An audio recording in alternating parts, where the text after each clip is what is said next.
Yeah. Yeah, I noticed that you need to do walking meditation because some of the tree branches are over the path. So I'll volunteer to come and trim that. And if there's watering to be done, it looks like plants need water as long as it grows. I'll do that, and I can do that in the middle of next week. Oh, great. Wednesday. Oh, great. So. If there is a community work day on the 31st, who can confirm that? I have heard that from AIM. I haven't seen it in print, but I did hear it mentioned. Yep. But that's the 31st, and I don't know whether they're going to last 2 weeks. They're in that poor a condition. But there are roses in it. Because I noticed that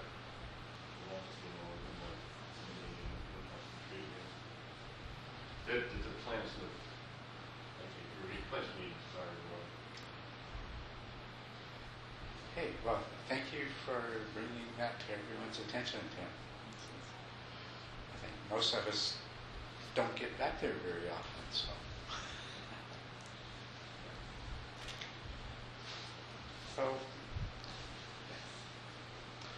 All right. Well, let's see. This is the first time I've had a chance to talk to you since the weekend teaching, except for those of you that were at the retreat that followed. So, yeah, I'd like to hear how your meditation's going and what I might be able to help you with. Yes? Could you talk for a couple minutes about various mindfulness practices? Because I've just been really, it's something I've worked on and off with for years and years, but now I'm really working on it. I'm really trying to focus on it. In particular with food, I'm just trying to take one or two at a time to work with so I don't get overwhelmed and not really do any of them. To try to be mindful on an ongoing basis of certain every day, framing my day around it. Yeah. Okay, well, that is the big challenge. I mean, what you all want to do is get to the place where you are mindfully aware all of the time of what you're doing and why you're doing it, and the processes that are taking place in your mind, what's actually happening in the present moment. And of course, the problem with that is remembering it, because you say, okay, well, I'm going to practice mindfulness, and then the end of the day comes and you remember that maybe you remember to be mindful twice during the day, and it lasted 5 minutes before you got distracted. And of course, sometimes you remember the last time that you were really mindful of what you were doing was 2 days ago or something like that. Right? So the big problem with practicing mindfulness in the way that we really need to and really want to is just simply remembering to do it. I think that's the biggest problem. Now, it is really important that you know what it means to practice mindfulness.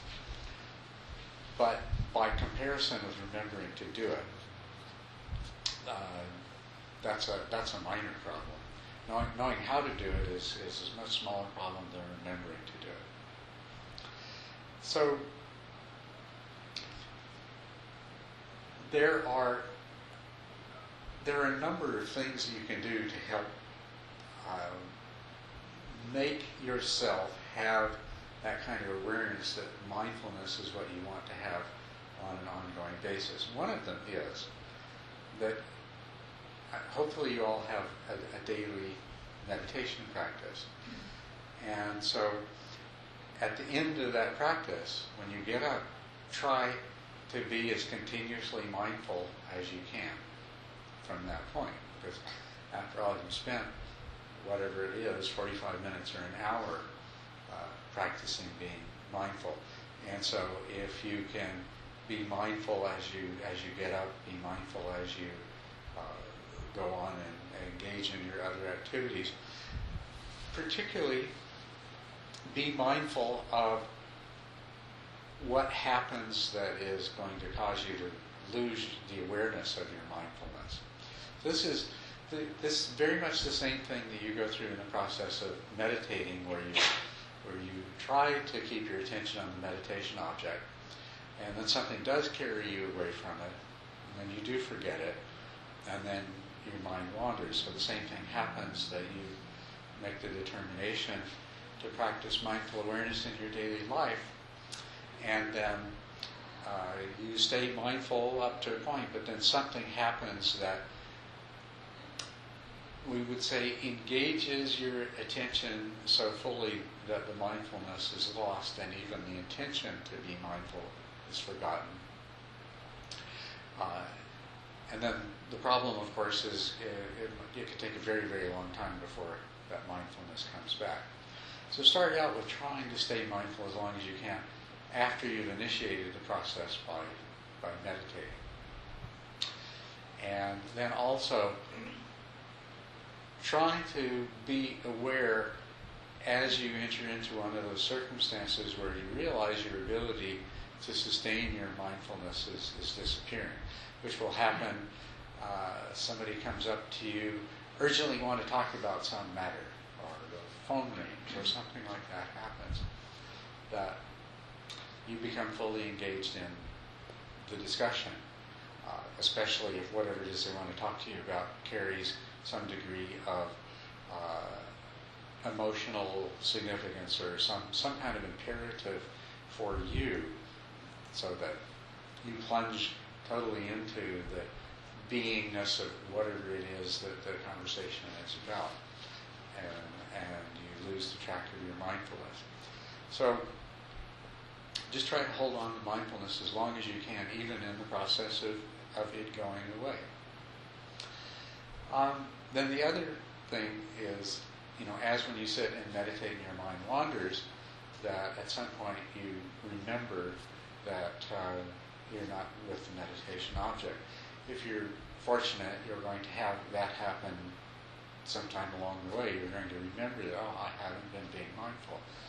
And that's a good time to take a moment, if you can, from whatever is going on, and just try to settle your awareness into your body and into that place of reflecting that, okay, where am I, what am I doing, why am I doing this? And to sustain that presence of mind as long as you can. That is what mindfulness is presence of mind. And in daily life, it needs to be one of those multitasking kind of skills where you may be doing something, even talking to somebody, maybe planning for the future, but some part of you maintains some degree of presence of mind of what's going on. But anyway, whenever the remembering occurs, then of course, just as in meditation, there's no mental scolding yourself because however long it's been that you haven't really been mindful, but rather, oh good, I remembered, and now I'll try to be as mindful as I can for as long as I can. But we can augment that by creating those times where we create the habit of bringing ourselves into mindfulness. One I would suggest is trying to do that when you wake up in the morning. Most difficult situation is if you're a person who waits longer than you really should before you go to bed and go to sleep at night. And so the alarm clock rings, you set it to ring no earlier than you can afford to, and then when it rings, you immediately got to totally unmindfully leap out of bed, start doing whatever you have to do to get wherever you have to be. It's going to be very difficult to do that. I would suggest that a really good place to start in the practice of being mindful is to be mindful of the things that you need to do in support of being mindful, like going to bed at a time that allows you to wake up slowly enough to begin your day with the practice of mindfulness, so that as you get out of bed, as you begin to dress, look after your various bodily needs, and so forth, that you begin your day with a period of mindfulness. That will carry over very well. Now, the next thing that I think that is a consistent opportunity that everyone will have if you have a daily meditation practice is, of course, your meditation. And when When you get it from the meditation, you're going to try to continue to be mindful. But the other way to use that is the first few minutes of your meditation. That's the time to reflect on how successful you've been in your practice of being mindful. So if you do that reflection at least once a day, at least each time you sit down and meditate, the nature of your reflection will be to try to recall those times when you succeeded in practicing mindful awareness, and feeling good about that. I can never understate the importance of positive reinforcement in terms of conditioning your mind to behave the way you want it to behave. So, as you're recalling the successes that you enjoyed in being mindful, if there were any, feel as good about those as you can. Generate as much positive feeling as you can. And then the other thing, as Shelley suggested that she was going to do, is that if you can pick certain things that always happen during the day and use them as occasions to trigger you to remind yourself to be mindful, then in your daily reflection you can look back on those occasions and see whether you succeeded, whether you indeed remembered to be mindful at those times or not. There was one method that the Buddha described to his monks, a way of learning to practice mindfulness of the body throughout the day, which was to use the change in posture as a trigger. So that try to get in the habit of remembering every time you change your posture to be mindful. So that when you're sitting and you stand up, or when you're standing and you sit down, or you lay down, or when you walk, or when you cease to walk, and so forth. Well, that really conveys the idea, although granted, for most of us, until we've already learned to be mindful on an ongoing basis, that's a bit of an advanced piece of advice, because we change posture so many times during the day. And because there's not, it's difficult to attach appropriate significance to that. Now, what I've always thought is one of the best things to do is to choose a kind of mental state or a kind of behavior that you would really like to change, or to gain some control over, or to at least gain some conscious awareness of when it takes place, and use that. And so that means that you would, first of all, you would choose a particular behavior or a particular mental state that is appropriate. And then this becomes the focal point for remembering to be mindful. So in terms of your reviewing, if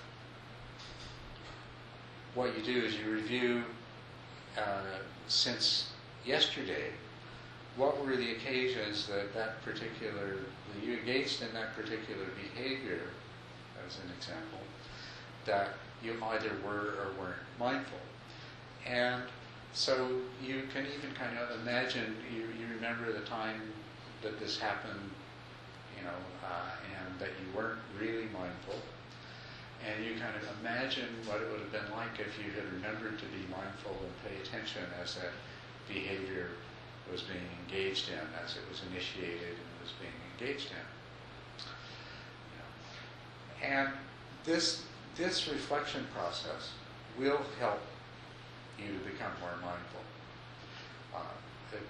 It's very useful, especially in causing you to become aware of those times that you engage in unwholesome behaviors, or you have unwholesome mental states like anger or irritation or impatience arise, or behaviors that are not in keeping with the precepts. So, if you examine yourself and you see that there is some particular way that you habitually don't keep one of your precepts to the degree and in the form that you would like to, then this can be your focal point. through reviewing, you will come over time to begin to be more mindful. You'll remember to be mindful in association with those events. Because once a day you've reminded yourself and you've reflected and maybe you even visualize yourself being mindful, and then it will start to happen. Of course, when that event takes place and you remember to be mindful about it, then you can try to continue to be mindful for as long as possible after that. So what you're after is getting to a place of having a greater degree of mindful awareness all of the time. And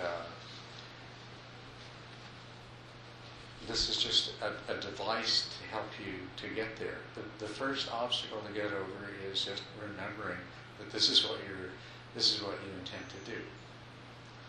Now, since you asked me the question, Shelley, and since I know most of this you've heard before, really, is there some way that I can make it more useful and more effective for you, or is there something more I can say about it? I think what you said was really helpful, just that it is a challenge remembering. I've taken one mental state and then something like just food, just forever I've wanted to be mindful of eating, and just being aware of eating and making an offering and eating and so forth, but I've been pretty bad at it. Mm-hmm. And I'm starting to get a little better at it, but I still, I'm halfway through my meal when I remember pretty often. Sometimes, maybe I remember the food, but... Well, that's a very good way to do it. And even if you remember halfway through your meal, and if you can remain mindful throughout the rest of the meal, that will be very good. And then if you add to that the reflection where, later on in the day or the next morning or whenever you meditate and do the reflection, you recall that, yes, I remembered. It was halfway through the meal, but so what? It's wonderful, I remembered. So that will be reinforcing. But the other thing, too, is when you say, okay, I'm going to try to be mindful throughout every meal. But if you have remembered and you've succeeded in becoming mindful during the meal, try to remain mindful as long as you can afterwards. Yeah, that's another step that I haven't taken. Yeah. Thanks. You're welcome. Yes. I also have a question about being mindful. During my meditation practice at home, I often feel that my mindfulness and my concentration is very poor. And I notice this as I meditate, my mind will come back and I'm like, oh, I was away again, and this feels like I'm doing this and happening too frequently. And I've started from time to time looking at, well, what's there, what's there? And I keep noticing for a while now, and it seems to be increasing, that what's there is I don't want to be present. Like, I don't want to, and it almost sounds like a kid's voice, but like, I don't want to. You don't want to pay attention. I don't want to pay attention. This isn't fun. This isn't interesting. And I am now looking at my meditation practice. It seems to me like the way I'm doing it is all with self-discipline. Like, I'm going to make myself do this. And I am very successful at putting my butt down and I do the meditation. I'm really good at that. I'm just not good at meditating while I'm meditating. And so I've been noticing this I don't want to for a long time now. And the more I look, the more I see it.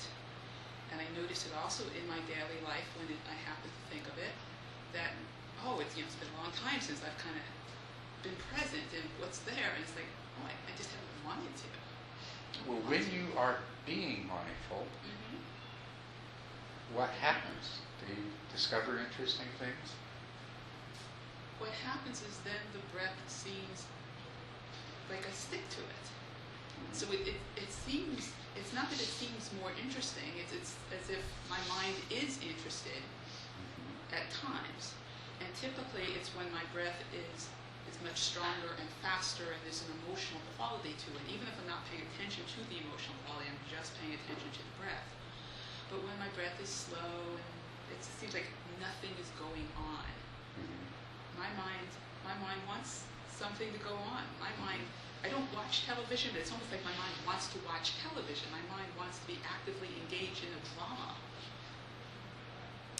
Okay. Yes, right. Your mind is actively engaged in a drama all the time, and what's happening is you're missing that. And so, you see, let's take the question, okay, why do we want to have this kind of mindful awareness? And maybe, we're using the term mindfulness, which is a shorthand word, so let's expand it to make sure that we all understand what do we mean by mindfulness. By mindfulness, we mean being fully consciously aware of what's going on, being present in the sense of being awake, being aware, being conscious, being in a higher state of consciousness. So that's great. So why do we want to do that? Okay. What's the advantage? What's the gain? Now, we can use the quality of our awareness of the objects of consciousness that we take, like the sensations of the breath, or anything else. And what we're doing, I could focus fully conscious awareness on this bottle and investigate its characteristics in great detail. And I might find something interesting there and fascinating, and if I did, that would be satisfying and rewarding. And as a matter of fact, in the world at large, there is a lot that's fascinating and rewarding that can be discovered by being mindful. But the real point of the mindfulness is to cultivate it, train the mind to be fully conscious, fully present, fully aware of what's being observed, so that we can turn that awareness back on itself, on the mind itself. And so what's important, where all the discovery and the fascination and the interest are going to arise, is in our examination of the mind, of reality as it unfolds. Each moment of reality, of what it means to be a person, each experiential moment has the content of consciousness, but it also has the mind that has chosen this object and is reacting to this object and is really creating the next moment of reality, causing it to unfold. And this is where it becomes interesting. The drama is your mind, and what you want to do is to get to the place where you appreciate that, you enjoy that. When mindful awareness leads to discovery, then it's not a chore anymore. It's exciting. You want to have mindful awareness. You can't wait to see what you're going to discover next when you start really paying attention. And so it's important to keep that in mind. If you find yourself, you're meditating and you're being mindful, and you have a sense that it's a chore, now what happens is if you fail to reflect on that feeling that's arising, then you've missed your opportunity. The drama that is interesting is your mind's reaction and the message that it's sending by producing this feeling that, oh, this is a chore. This is an invitation for you to investigate your own mind and what you're doing. Okay, what am I doing that makes me feel like this is a chore? What is there about this? And how could it be different? And not suggesting a lot of discursive and analytical thought, although some analysis and some discursive thought might be really helpful to get you out of the sort of narrow-minded blinders on, to open up your vision to examining the state of your mind itself and the reactions of your mind itself. Because this is what we're primarily interested in. What can we learn about our mind? What can we learn about the way our mind creates our reality? What can we learn about the true nature of reality? Because this is what we're after, right? This is what we want to penetrate through the obscurations and the illusions that keep us experiencing things in the same way over and over again. And so that's unfolding moment by moment. Your reality, when you are forcing yourself to be mindful and you're experiencing it as a chore, that is your reality. That's what you want to investigate. It's not the sensations of the breath, because there's a lot of amazing things you can discover there. And when you're not preoccupied with the feeling that it's a chore, you will discover those things too. But the fact is that there is no moment of conscious human experience that does not consist, that is not fascinating in its own right, if you can open yourself up to the exploration of it. But most importantly, each moment of human conscious experience is a moment of a reality fabricated through the operation of this mind. And what we are seeking when we are on a higher spiritual goal is the opportunity to understand that well enough that we can penetrate beyond it.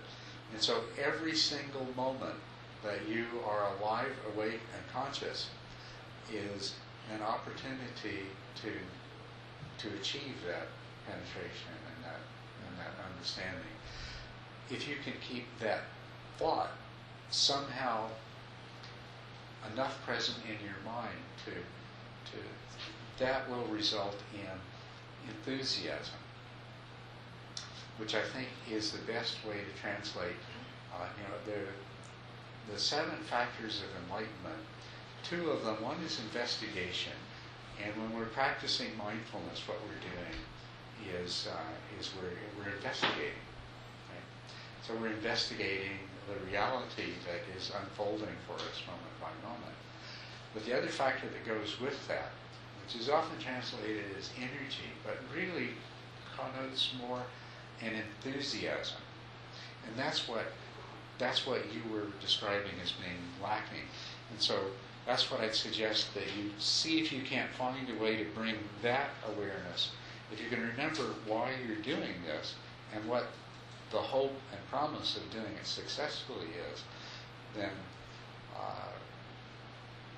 then I would really hope that brings forth that kind of energy and enthusiasm, so that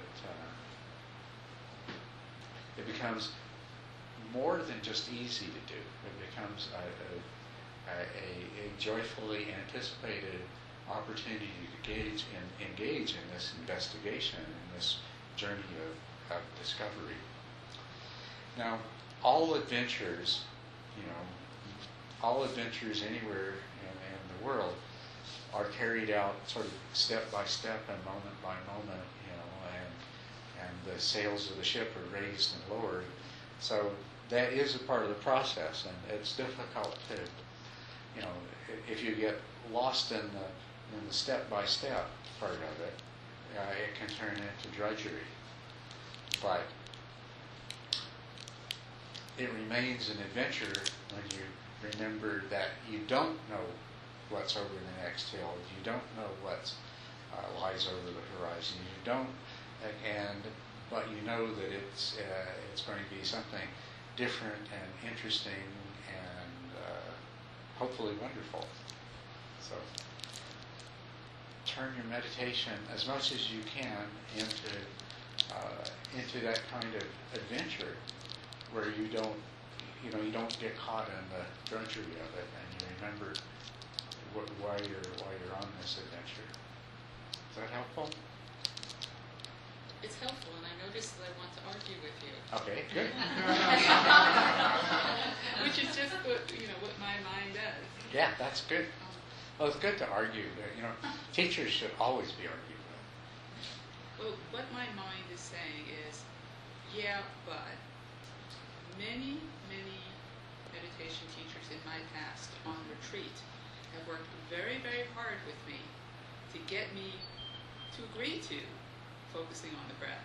To do it? To agree to even bother focusing on the breath. Mhm.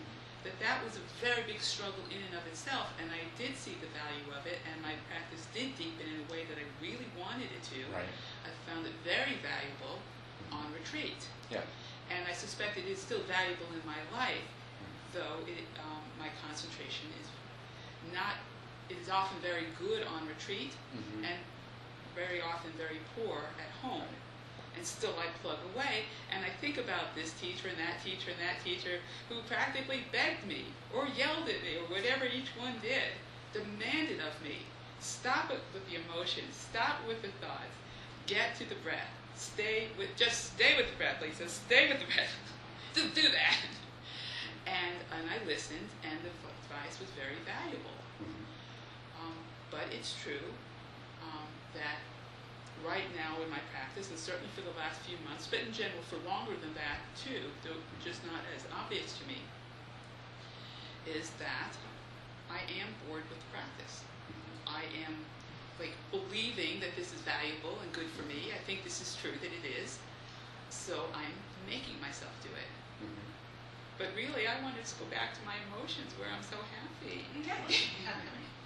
Even when even when I'm upset, I just feel so connected and so present when I'm just present with what I'm feeling, the emotional quality of what I'm feeling. But I have been told so repeatedly to not do that, I stopped doing that. Mhm. So I don't really, what my brain is giving me is that even though I know what you said is not, when you're upset, just feel upset. And so that's what my brain is giving me is there's only two alternatives: upset and misery and suffering and fear and anger, or breath. And I'm so I trying to don't- give you a third one. Yeah, I know that Yeah. you are. Yeah. But my brain isn't really, it's having trouble seeing where the third one is. Well, the third one is discovering that, you see, what you want to do, what your mind wants to do, Mm-hmm. it's not, I know it's not what you want to do, it's what your mind wants to do, is to indulge in the emotion, Yeah. right? To get right in there to all this feely stuff and and even when it's unpleasant, there's a satisfaction in that you crave. Yeah. Right. Okay. So the other alternative is to see if you can't discover an even greater enjoyment, that the mind will experience even greater enjoyment and satisfaction when it, rather than just indulging in the emotion, becomes aware of its own process, aware of its own craving, not in a judgmental way, not in a, oh no, I crave to indulge in my emotions, but just noticing that there's a part of your mind that is generating this craving. There's another part of your mind generating this emotion, and then there's some other part of your mind generating the idea that you shouldn't do this, because everybody said not to and everything. Well, wow, the stage is filled. You've got all these different characters and everything else. So the alternative to either crush everything else and focus on the breath, or just indulge in the emotion, is to stand back and enjoy the whole drama that's unfolding here. Let the emotion be there. Don't try to make it go away. Let the desire to be able to stay with the breath be there, and try not to lose the awareness of the breath. But just watch this whole thing and see if you can't enjoy that. If you can't enjoy discovering how this whole thing plays out by basically just stepping a little bit further back so you can take the whole thing in. Or another way of thinking of it is, instead of having blinders on, is either the breath or the emotions, but open the awareness up to the whole inner landscape that is present before you. You're only able to do that because you've cultivated enough attentional stability that the breath acts as sort of an anchor. Because without some kind of an anchor, you'd just be lost in the emotion or lost in the thought processes about doing this instead of that and everything else. The fact of the breath is something that allows you to be anchored here and expand this awareness and see the whole drama. If you didn't have that, you'd get lost in all the different pieces. And so use that. Say, okay, I got my breath to keep me in the present and aware, and look at all that's going on, and let it go on. Don't let yourself get into trying to stop any part of it because this is good and what I'm supposed to do, and that's not what I'm supposed to do. But I think then you might find that there's less resistance. You'll discover interesting things, and it'll probably be a lot easier, to go back to the breath when the point comes when it's obvious that the drama's played itself out, the emotion's going away. Okay, we just come back now to just being with the breath until the next drama arises. Try it. Let me know how it works. Thank you.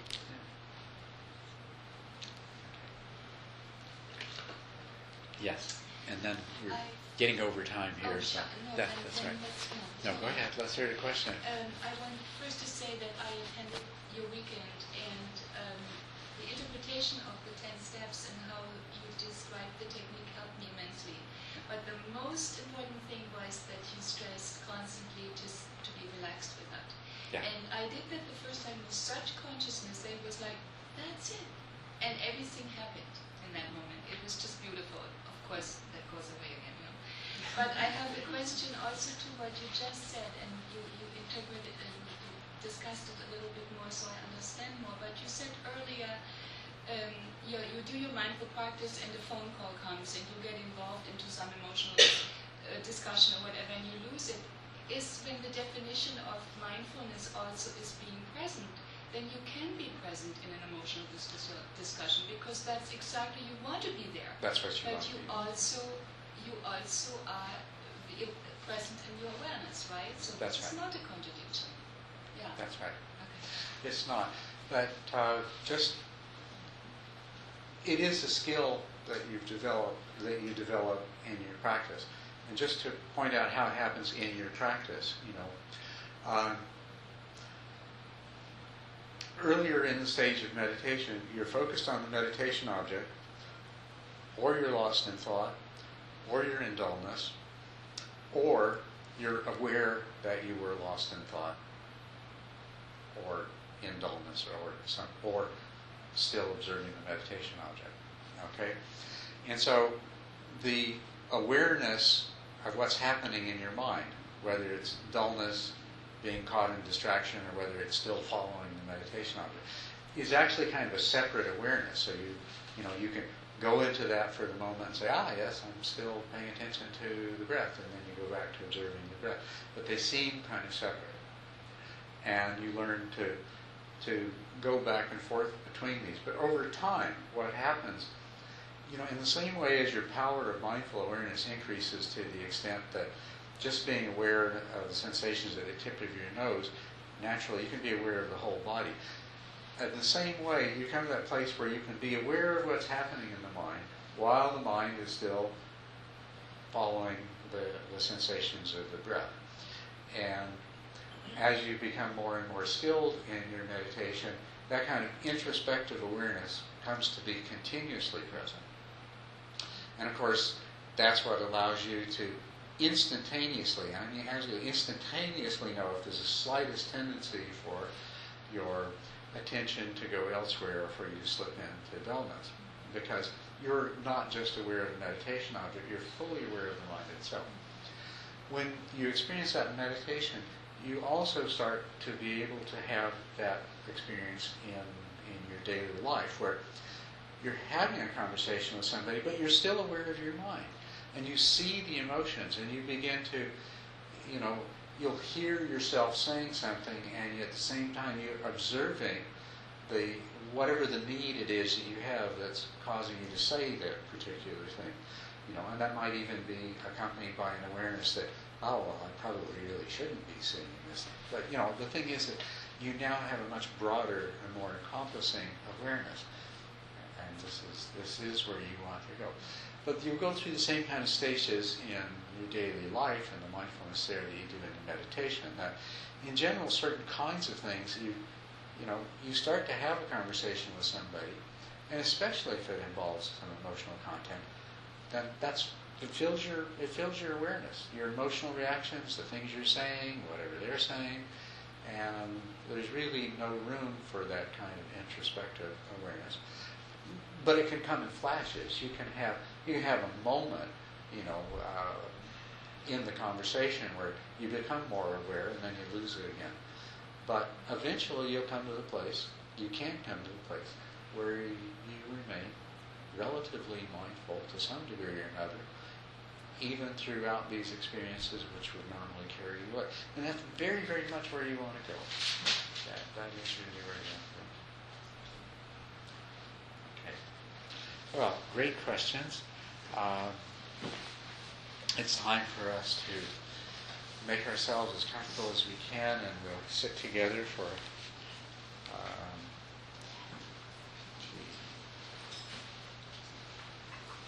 anybody have to leave urgently? Can't sit for a full 45 minutes because we did questions for an extra 15 minutes? No?